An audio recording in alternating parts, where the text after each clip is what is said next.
Hi, this is part 10 of the motorcycle tank tutorials. I'm Alex Popov, and in this video we'll be building these surfaces here as part of the cutout section of our tank that will rest on the frame of the bike. Switching to side view, you can use the canvas image as reference. You can see where the frame is. So we're going to place an edit point curve in the direction we think that frame is going to be going. And this curve will be used to bi-rail a front profile curve off, which we're about to build now. So let's jump into front view, and we need CV curve. Just set that to 7, and then just build the curve now, hitting Control to snap to CV, and then middle mouse button to get the next CV constrained to the y-axis, and then just place down a few more CVs so we get this kind of shape. This is only rough because I had no data for this surface set, so I'm just kind of using a bit of guesswork. But putting the comb on, it's not too bad. When I did this surface set originally, this curve was actually broken into, I think, 3 or 4 separate curves, which I then used to construct my surfaces from. However, with speed in mind for this video, I've just made it out of this single curve here. The file that you actually receive with these tutorial videos will come with my original curve set, so reference them if you're struggling to build your construction curves.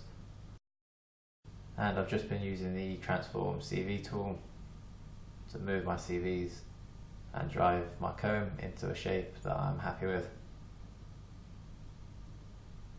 We want the pink line perpendicular to the x equals 0 axis here.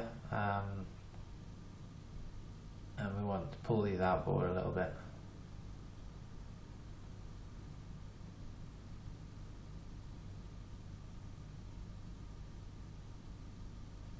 There we go. So when the layer's got symmetry on, you can see the comb smooth through the line of symmetry, which is good. Before we go ahead and build our surfaces, we'll just break this curve up a little bit so that we're not asking the surfaces to do too much work. This is a degree 7 curve, so if we were to build a surface just off that, then it would need to be at least a degree 7 surface, because the construction curve has 7 CVs in it, and that's not possible in Class A surfacing, degree 6 maximum for your surfaces. So as we've done before, I will duplicate this curve but set the pivot first and foremost, so we don't have to repeat it every time we copy and paste. And I will duplicate the curve by copying and pasting, and then move it with snap to using Control Alt and clicking along this construction curve. I'm placing these where the curve seems to speed up quite a lot. There's a fast change of curvature. And we can now use the bi-rail tool, generation curves 1, and we can bi-rail. Yeah. Now we'll set the rail to curvature, and we build this one. And actually here, I could probably do with another construction curve to help me out. So duplicate it and move it, and again bi-rail, oops, that's M-rail, change the settings, 2 rail curves, and bi-rail. There we go. As I say, the original model I made, the surface set was a little neater because I constructed the shape curve in front view from several different curves as opposed to one single one. But you can see what we've got, and it intersects our tank as we need it to. So here's the one I made earlier. Again, this is contained in the file that you'll receive with these tutorials if you want to use it for reference. And you can see the curves that I've built the surfaces from with the comb on them, and that's what you're looking for.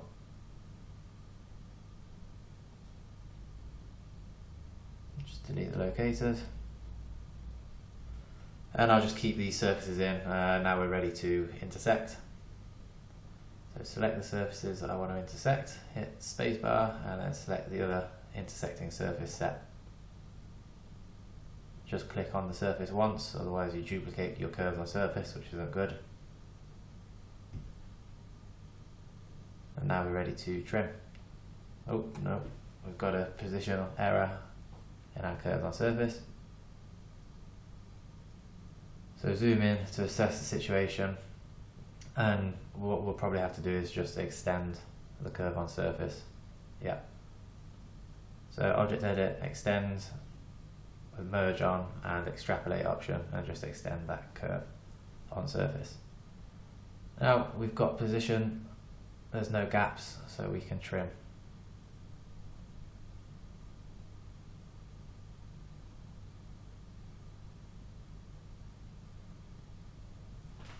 Hide the construction curves, put them on an invisible layer. And now these surfaces. You can drag select when you're trimming. I just need to get into the habit of doing that. And there we go. That's the final volume of our tank. All the surfaces in. We just need to move on and do the details like filleting these edges. Quick way to build rads on our surface edges is using the surface fillet tool. You can see I can select surfaces, and if they've got G1 continuity at the boundaries, they'll stay pink, and if I break G1 continuity, they go yellow, and the tool will try and build a rad between those surfaces. So hit enter using the settings you can see here. I always start my flow control on default at the start and end, and then change them once the tool's built the surfaces. And you can see if it improves things or makes things worse.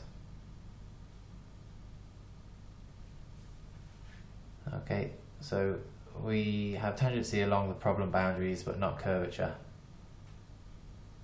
We want curvature, so let's just hide the surfaces we don't need. And just to show you, the Transform CV tool doesn't allow me to fix the situation. I try and align the surface with G2 continuity, that doesn't help. We seem to have a sharp spike in our comb with curvature deviation of 1. So no end of sliding or transforming the CVs in any way will help me fix that. Within the align tool, we can actually change the degree of our surface. So what I'll do is use the align tool again. And here we can change the U degree, and that does help. So that suggests that the surface is doing too much work. We don't have enough control over it, so we need to break it up using the extend tool, as I've showed you before.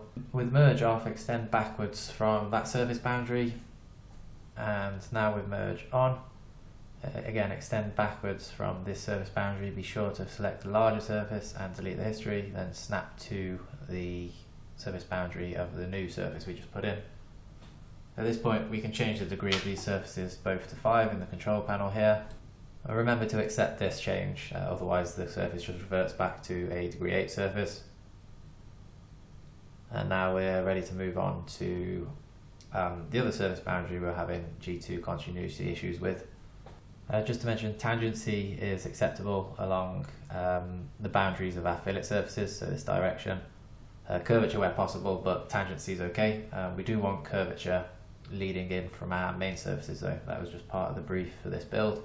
The surface continuity evaluator says that we don't have curvature, so let's try aligning with G2 curvature. And again, in the align tool we can up the U degree, and that fixes the problem. There we go. So that's our first set of fillet surfaces done. You can see the thickness of these fillets changes depending on what the intersecting surfaces are doing and the angle between them. That's because I used a radial construction type in the fillet options as opposed to chordal, and that option can be found in the surface fillet control box here. If I'd have used chordal, we'd have had a nice even fillet that didn't change thicknesses. It doesn't really matter for this part of the tank because, like I say, you don't see this fillet at all, but I just thought I'd include this in the video because it's good to understand the differences in results that you'll get when you use different construction types for your fillet surfaces. That's a good position to leave this tutorial. I'll put the rest of the surfaces on and see you in the next video. Thanks for watching.